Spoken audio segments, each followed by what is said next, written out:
want to start off. First of all, I want to say thank you very much to show the fortitude to come here and express your concerns about the safety of the intersection at 301 and 304.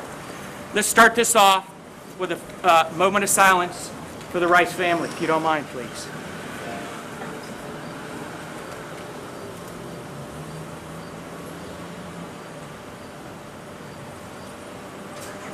Thank you very much. And again, let me tell you on behalf of the Queen Anne's County Commissioners, Delegate Hershey, Mr. Schmiegel, Senator Pipkin, we appreciate your efforts. It's going to take this type of unity to let the folks in Annapolis know that we're concerned about the safety for our children and our roads here in Queen Anne's County.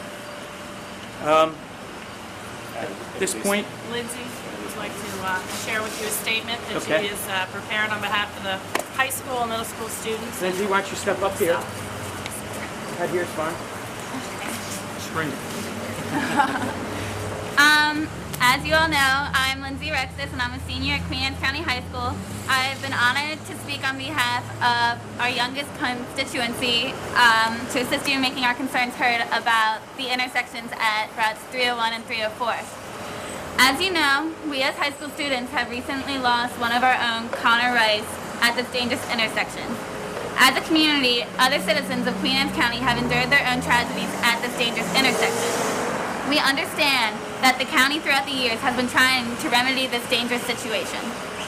Over the past week, the students of Queen Anne's County have asked one question: why? Why has it taken so long to do something about this treacherous intersection when so many have been injured or even killed?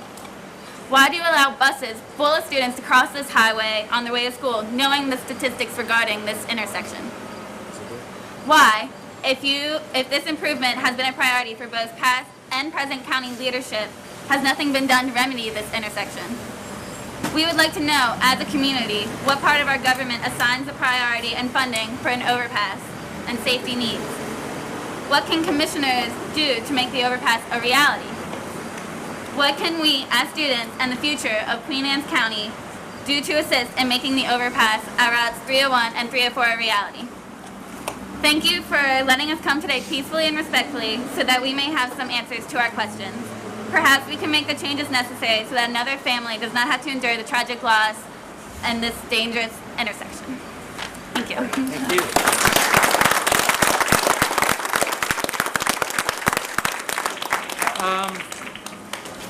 I volunteered to be the spokesperson for the commissioners here in Queen Anne's County. We have a delegate, Steve Hershey, here with us this evening, if he wants to chime in. It's been a concern for Queen Anne's County, not just the elected officials, but county administrators since 1998. We're going on 12 years that this county has fought to be recognized when it comes to the improvements at 301 and 304. We've wanted an overpass for a long time there. Obviously, the biggest hurdles that we have to face with getting that overpass is funding. These are the two roads in question, 301 and 304, are state-owned roads. Even if the county had the $50 million, I think is the last number I heard, to fund this project, we couldn't because it's not our road. That doesn't mean that we don't want it. It just has to be a decision made by Annapolis. And I think this is the beginning of letting the folks in Annapolis know, and our elected officials that represent us in Annapolis and that represent us in Washington, D.C., finally realize that we've had enough. Enough is enough. We need our overpass. We don't need any more senseless deaths to take place at that intersection. Now, obviously there are concerns about the feasibility of the J-turn. It's not the overpass that we want, but it's certainly going to help. If you look at the history of these J-turns that have been put up at 301, we haven't had any fatalities at 300 where we have a J-turn. I understand. There's a huge need for the overpass as opposed to the J-turn. Believe me, we sympathize with you in that situation, all right? But at least it's a step in the right direction. It's not the step we want. I agree. We'd much rather have the overpass. As far as the question regarding the school buses and the routes to get to Queen Anne's County High School and our elementary schools there, we know and recognize the fact that 301 and 304 is a problem. We spoke to a representative from Queen Anne's County Board of Education who can't be here, but he responded in an email to County Minister Greg Todd, and he'll field that question. Question.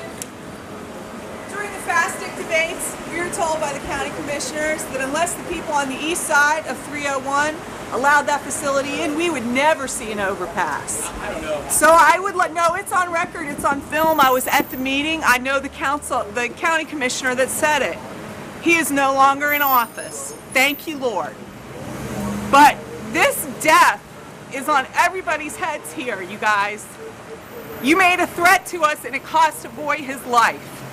I hope you feel it. Because this isn't going to stop here. It's going to go to Annapolis, and it's going to go as far as we have to take it to save our kids.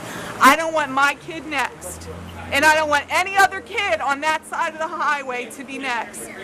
Our fight just You know starts what? here. We didn't agree a year ago when you had the opportunity to do something. I'm just bringing that to your attention, sir. All right. You want me Go to? As far as the question about the school buses crossing there, one of the problems we're running into in this county is 301 divides the county in a number of spots. So there's at-grade crossings all up and down through there. And school buses cannot be diverted around them without adding considerable time to bus routes and therefore affecting school arrival and dismissal times. Board of Education is very supportive of the overpass. We've all been very supportive of it. And to the commissioner's defense, they were not in office last year. They're new here. This is not a county commissioner's decision. It is a state decision. The state funds all improvements to state highways. We have been begging the state since I've been working with the county to do something about that intersection. They have made promises, they've helped fund it, and they've pulled funding due to financial obligations elsewhere. So the commissioners can ask and beg and plead as much as they want, but it really needs to come from you. It needs to come from the folks of this county who are most affected by it. They get delegations and they get county commissioners and county councilors from 23 other jurisdictions asking. The citizens are the ones that need to ask for it. That's why I think the commissioners are so excited, and Delegate Hershey is so excited to see you guys out here, because it does mean something. Your voices mean something. So we just encourage you to continue to get out, continue to attend these things. We have an SHA tour, which is when the SHA comes and they tell us what their funding is for the coming years. November 1st, right here in this building at 2:30. That is when we need you here. That is when the commissioners need your voices, because we've said it till we're blue in the face, and it really needs to come from the citizens. Yeah. So with the commissioners being behind us, are you going to be behind us every step of the way and supporting us and pointing us in the right directions of where we need to go and what we need to do? So we have complete access to you. We have access to you to be able to point us in the directions that we need to go. When it comes to our elected officials in Annapolis, if you want to use the Liberty Building, you want to use the county commissioner staff to determine where you go to speak to an individual in Annapolis.